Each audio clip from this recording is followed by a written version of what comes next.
और इस कहानी की शुरुआत होती है अजमेर के रेलवे स्टेशन से। और आज हम जाने वाले हैं एक ऐसी ट्रेन जर्नी पर जो कि होने वाली है एक जनरल क्लास में, क्योंकि आज भी भारत में 70% लोग ऐसे हैं जो जनरल क्लास में सफर करते हैं। और इस सफर के दौरान उन्हें क्या क्या परेशानियां उठानी पड़ती है वो सब हम एक्सपीरियंस करने वाले हैं इस जर्नी में। और जब 16 अप्रैल 1853 में पहली भारतीय रेल की शुरुआत हुई थी तो किसने सोचा था कि भारतीय रेल नेटवर्क दुनिया का चौथा सबसे बड़ा रेल नेटवर्क बन जाएगा।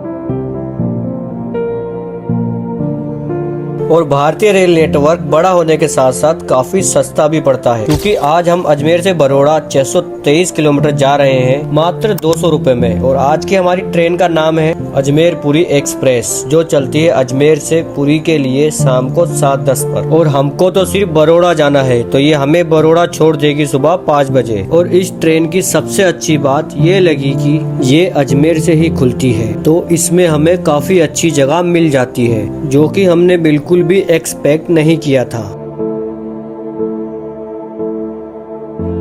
और कुछ देर बाद हमारी ट्रेन रवाना हो जाती है अजमेर रेलवे स्टेशन से। और ट्रेन चलने के थोड़ी देर बाद हमें देखने को मिलते हैं ट्रेन के अंदर 2 अलग अलग रूह। कोई एक वक्त का खाना खा रहा था तो दूसरी तरफ कोई उसी खाने के लिए मेहनत कर रहा था। और ये सब देखकर हमें एहसास हो जाता है कि एक मिडिल क्लास आदमी होना बहुत ही चुनौती भरा होता है।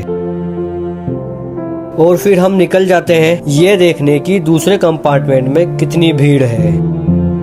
पर और दिन के मुकाबले आज ट्रेन थोड़ी खाली थी और इतनी देर में हमारी ट्रेन पहुंच जाती है आबू रोड रेलवे स्टेशन पर।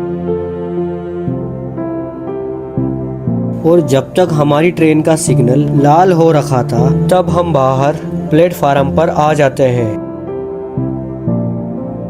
तभी हमें पता चलता है कि आबू रोड गुजरात और राजस्थान के बॉर्डर पर पड़ता है। और अगले स्टेशन पर जब हमारी ट्रेन रुकेगी तब हम गुजरात में एंटर कर चुके होंगे।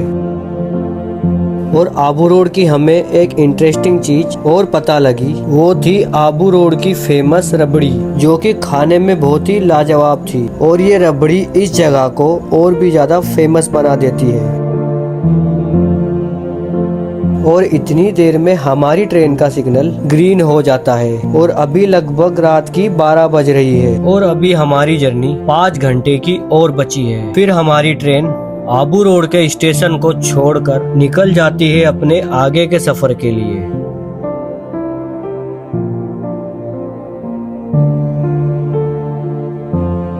और ट्रेन चलने के थोड़ी देर बाद ही हम चाह रहे थे कि थोड़ी देर सो जाते हैं। पर सफर के दौरान अक्सर हमारे साथ ऐसा होता है कि हमें बिल्कुल भी नींद नहीं आती है और हम परेशान होकर खिड़की खोलकर बाहर की तरफ देखते हैं तो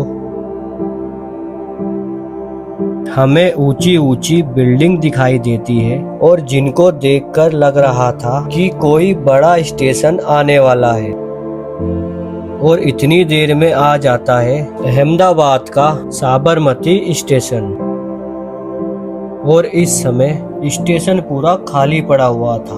और फिर हम अपना मुंह धोने लग जाते हैं, क्योंकि इस जर्नी में हम काफी ज्यादा थक चुके हैं। और जब से ट्रेन चली है तब से अभी तक हम बिल्कुल भी सोए नहीं हैं।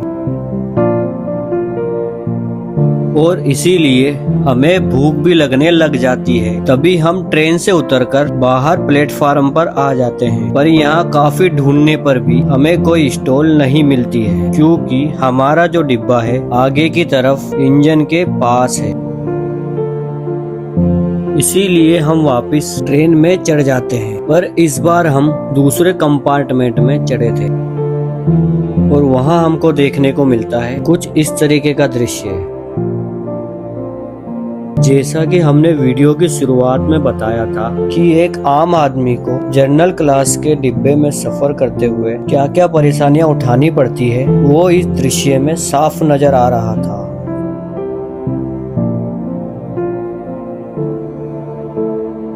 और कई बार तो इतनी ज्यादा भीड़ होती है कि डिब्बे के दरवाजे की जो सीढ़ियाँ होती है वहां तक पब्लिक लटकी हुई रहती है, पर इसके अलावा इनके पास कोई ऑप्शन भी नहीं होता है। और इतनी देर में हमारी ट्रेन रवाना हो जाती है साबरमती स्टेशन से। तभी हम देखते हैं कि स्टेशन के दूसरी तरफ काफी बड़ा कंस्ट्रक्शन का काम चल रहा था।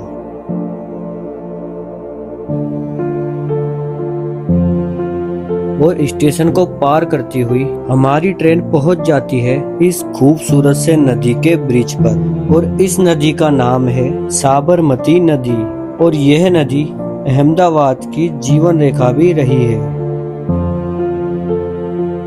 और जब हम इस नदी को क्रॉस कर रहे थे तभी हमें अहमदाबाद की एक बहुत ही खूबसूरत बात याद आ जाती है। और वो बात यह थी कि अभी कुछ दिनों पहले हमने एक आर्टिकल पढ़ा था जिसमें लिखा था कि अहमदाबाद इंडिया का पहला क्लीनेस्ट शहर बन चुका है।